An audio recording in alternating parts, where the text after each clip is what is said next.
जय माता दी। आप सभी को मार्गशीर्ष मास महालक्ष्मी व्रत की हार्दिक शुभकामनाएं। यह व्रत पूजा करने से माता लक्ष्मी प्रसन्न होती हैं तथा सुख शांति एवं धन संपत्ति प्राप्त होती है। इस व्रत को किसी भी महीने के प्रथम गुरुवार से शुरू कर सकते हैं। विधि नियम अनुसार हर गुरुवार को महालक्ष्मी व्रत करें। श्री महालक्ष्मी की व्रत कथा को पढ़ें। लगातार 8 गुरुवार व्रत करने पर अंतिम गुरुवार को समापन करें। आइए सुनते हैं मार्गशीर्ष मास के गुरुवार को की जाने वाली महालक्ष्मी व्रत कथा।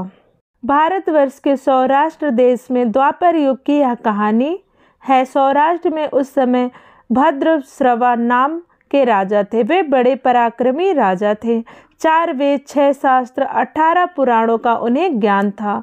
उनकी रानी का नाम सूरत चंद्रिका था। रानी देखने में सुंदर और सुलक्षणा थी तथा पतिव्रता भी। उन दोनों के 7 पुत्र तथा एक कन्या थी। कन्या का नाम श्यामबाला था। एक बार महालक्ष्मी जी के मन में आया कि जाकर उस राजा के राजप्रसाद में रहें। इससे राजा को दुगनी धन दौलत की प्राप्ति होगी और वह इस धन दौलत को अपनी प्रजा को और सुख दे पाएगा। गरीब के घर अगर रहे और उसे धन दौलत प्राप्त हो तो वह स्वार्थी की तरह केवल अपने ऊपर ही खर्च करेगा। यह सोचकर श्री महालक्ष्मी जी ने बूढ़ी ब्राह्मण स्त्री का रूप धारण किया। हाथ में लाठी लिए लाठी के सहारे रानी के द्वार तक पहुंची। यद्यपि उन्होंने बूढ़ी औरत का रूप धारण किया था, लेकिन उनके चेहरे पर देवी का ही तेज था। उन्हें देखते ही एक दासी सामने आई, उनसे प्रणाम किया और उनसे पूछा, आपका नाम क्या है, धाम क्या है, काम धर्म सब कुछ पूछ डाला। वृद्ध ब्राह्मण का रूप धरित माता लक्ष्मी ने कहा, बालिके मेरा नाम कमला है। मेरे पति का नाम भुवनेश है। हम द्वारिका में रहते हैं। तुम्हारी रानी पिछले जन्म में एक वैश्य की पत्नी थी। वह वैश्य गरीब था। गरीबता के कारण हर रोज घर में झगड़े होते थे तथा उसका पति रोज उसे मारता था। इस बात से तंग आकर वह घर छोड़कर चली गई तथा वन जंगल में खाली पेट भटकने लगी। उसकी इस दुर्दशा पर मुझे दया आई। तब मैंने उसे सुख संपत्ति देने वाली श्री महालक्ष्मी की कथा सुनाई। मेरे कहने पर उसने श्री महालक्ष्मी का व्रत किया था। श्री महालक्ष्मी प्रसन्न हुई। उसकी गरीबी दूर हुई। उसका घर संसार दौलत संपत्ति से भर गया। बाद में पति पत्नी दोनों परलोक सिधारे। लक्ष्मी व्रत करने के कारण लक्ष्मी लोक में रहे। उन्होंने जितने साल महालक्ष्मी का व्रत किया था उतने हजारों साल उन्हें सुख भोग मिला। इस जन्म में उनका जन्म राजघराने में हुआ है, परंतु वह श्री महालक्ष्मी का व्रत करना भूल गई हैं।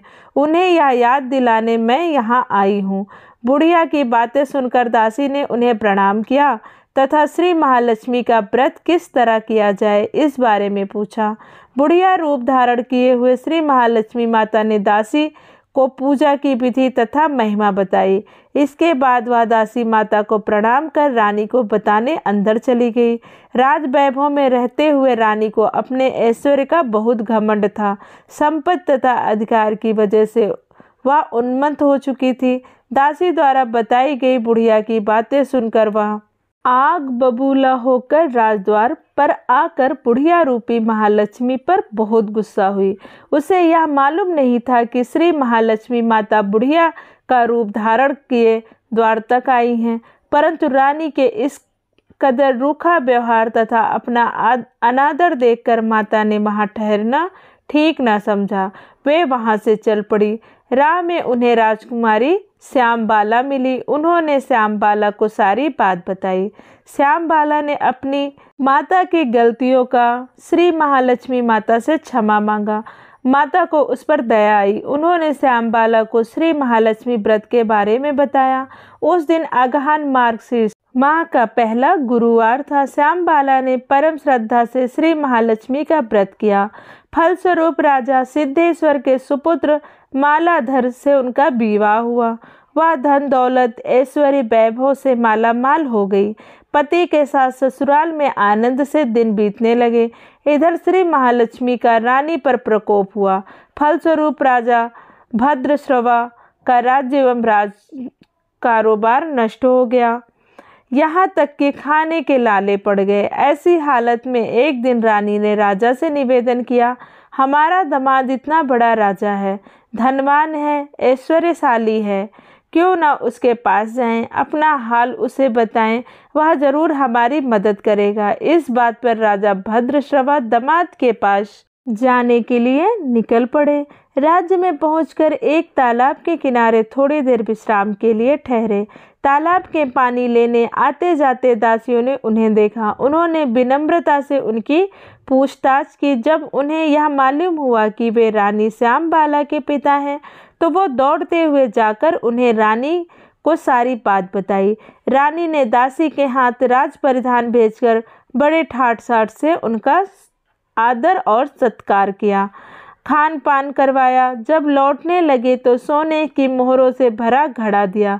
राजा भद्रश्रवा जब वापस लौटे, उन्हें देखकर रानी सूरज चंद्रिका खुश हुई। उन्होंने सोने की मोहर से भरे घड़े का मुंह खोला, पर हाय भगवान, घड़े में धन के बदले कोयले मिले। यह सब श्री महालक्ष्मी के प्रकोप से हुआ है। इस प्रकार दुर्दशा में और कई दिन बीत गए। इस बार रानी स्वयं अपनी कन्या के पास गई। वह दिन अगहन मास का अंतिम गुरुवार था। श्यामबाला ने श्री महालक्ष्मी का व्रत किया, पूजा की, अपनी माता से भी व्रत करवाया। इसके बाद रानी अपने घर आई। श्री महालक्ष्मी का व्रत करने से उसके फिर से अपना राज्य, ठाट बाट, धन दौलत, ऐश्वर्य प्राप्त किया। वह फिर से सुख शांति आनंद में जीवन बिताने लगी। कुछ दिनों बाद राजकन्या श्यामबाला अपने पिता के घर आई। उसे अपने घर देखकर सूरज चंद्रिका को पुरानी बातें याद आई। यही कि श्यामबाला ने अपने पिता को घड़ा भर कोयला दिया था और उसे तो कुछ भी नहीं दिया। इसी कारण श्यामबाला को पिता के घर आने पर उसका कोई आदर आतिथ्य नहीं हुआ, बल्कि अनादर हुआ। पर श्यामबाला ने इस बात को बुरा नहीं माना। अपने घर लौटते समय उसने पिता के घर से थोड़ा नमक ले लिया। अपने घर लौटने पर उसके पति ने पूछा, अपने मायके से क्या लाई हो? इस पर उसने जवाब दिया, वहाँ का सार लाई हूँ। पति ने पूछा, इसका मतलब क्या हुआ? श्यामबाला ने कहा, थोड़ा धीरज रखें, सब मालूम हो जाएगा। उस दिन श्यामबाला ने सारा भोजन नमक डाले बिना बनाया और परोसा। पति ने खाना चखा। सारा खाना नमक बिना था, इसलिए स्वाद ना आया। फिर श्यामबाला ने थाली में नमक डाल दिया, इससे सारा भोजन स्वादिष्ट लगा। तब श्यामबाला ने पति से कहा, यही है मायके से लाया हुआ सार। पति को उसकी बात सही लगी। फिर वह दोनों हंसी मजाक करते हुए भोजन करने लगे। कहा गया है कि इस तरह कोई श्रद्धा भाव से श्री महालक्ष्मी का पूजन करे, उसे माता की कृपा प्राप्त होती है, सुख संपत्ति शांति प्राप्त होती है, सभी मनोकामनाएं पूरी होती हैं। परंतु यह सब प्राप्त होने पर माता की पूजा को भूलना नहीं चाहिए। हर गुरुवार को व्रत पाठ अवश्य करना चाहिए। इस तरह श्री महालक्ष्मी की महिमा अपने भक्तों की मनोकामना पूरी करती है। प्रेम से बोलिए जय माँ महालक्ष्मी की।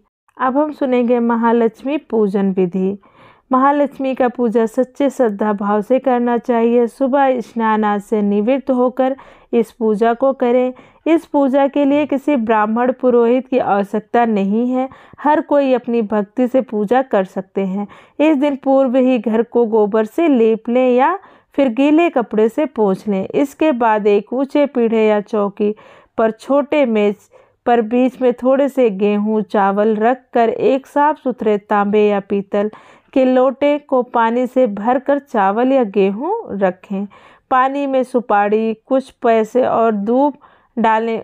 ऊपर से लोटे के चारों तरफ 5 तरह के पेड़ के 5 या 7 पत्ते डालकर बीचों बीच एक नारियल रखें। उस नारियल पर बाजार से उपलब्ध देवी के मुखौटे या चेहरे को बांधकर चिपका दें और लोटे पर हल्दी कुमकुम लगाएं और साथ ही उस लोटे के गले पर लोटे के हिसाब से लहंगा बांध दें और नारियल के ऊपर एक छोटी चुनरी भी चढ़ा दें। साथ ही देवी की प्रतिमा या फोटो को पूर्व दिशा में मुंह करके उत्तर दिशा में मुंह करके स्थापना करनी चाहिए। ओम नारायणाय नमः, ओम केशवाय नमः, ओम माधवाय नमः। इन तीनों मंत्रों को पढ़कर प्रत्येक मंत्र में एक एक आचमन करें। फिर ओम गोविंदाय नमः बोलते हुए हाथ धो लें। फिर देवी को फूलों से जल का छींटा देते हुए स्नान कराएं और हल्दी कुमकुम लगाएं, पुष्पहार अर्पित करें, धूप दीप जलाएं। इसके बाद भोग लगाकर महालक्ष्मी के व्रत के महात्म्य का पाठ करें। शुरू में महालक्ष्मी नमन अष्टक का पाठ करें, फिर देवी को प्रणाम कर कथा का पाठ करें।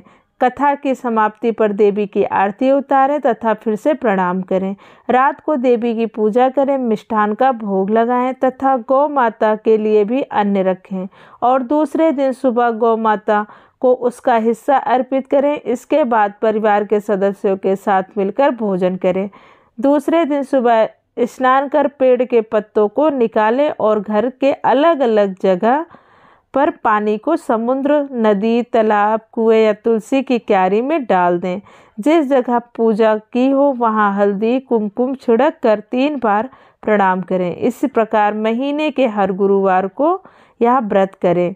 मास के 4 गुरुवार हो जाएं तो इसका उद्यापन करें। अगर किसी कारणवश एकाध गुरुवार छूट गया हो तो अगले महीने के गुरुवार को व्रत को कर उसके बाद विधिवत इसका उद्यापन करें। जय माता दी। दोस्तों, यह थी मार्गशीर्ष मास के महालक्ष्मी व्रत की कथा। अगर कथा अच्छी लगी हो तो चैनल को लाइक शेयर करें और सब्सक्राइब करना ना भूलें, जिससे नई नई धार्मिक वीडियो आपको समय पर मिलती रहे। धन्यवाद। राधे राधे। जय माता दी।